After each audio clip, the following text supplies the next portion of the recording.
kanisa, lakini kwa neema ya Jesus, kwa neema ya Yesu mkombo, akakuletea agano jipya, agano la damu yake, damu iletao ukombozi, damu iletao uzima.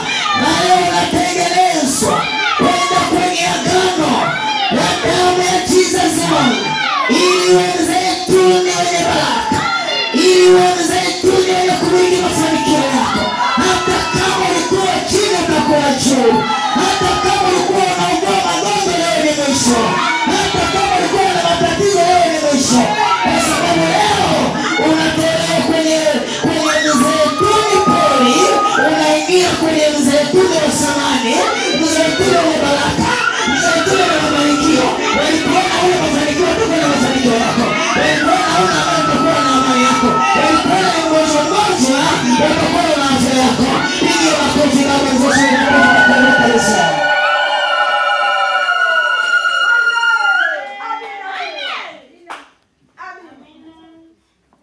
Leo jirani yako, hebu mwangalie jirani yako, mwambie leo unaenda kubadilishwa kwa agano la damu ya Yesu wa mkombo.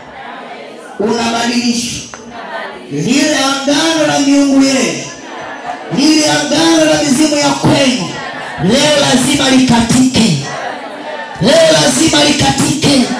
Kama ulikuwa mgonjwa, magonjwa leo yanaisha. Kama ulikuwa una amani, leo unapata amani. Kama ulikuwa una furaha, leo unapata furaha. Kama ulikuwa nuksi zimekujaa, leo nuksi zinaondoka. Kama ulikuwa mtu wa kukataliwa kunaondoka. Kwa sababu leo lile agano la mizimu ya kwenu, lile agano la matambiko ya kwenu linaenda kukatika. Kwa sababu leo Yesu mkombo anaweka agano la damu yake kwako, ili upate kubarikiwa, ili upate kufanikiwa,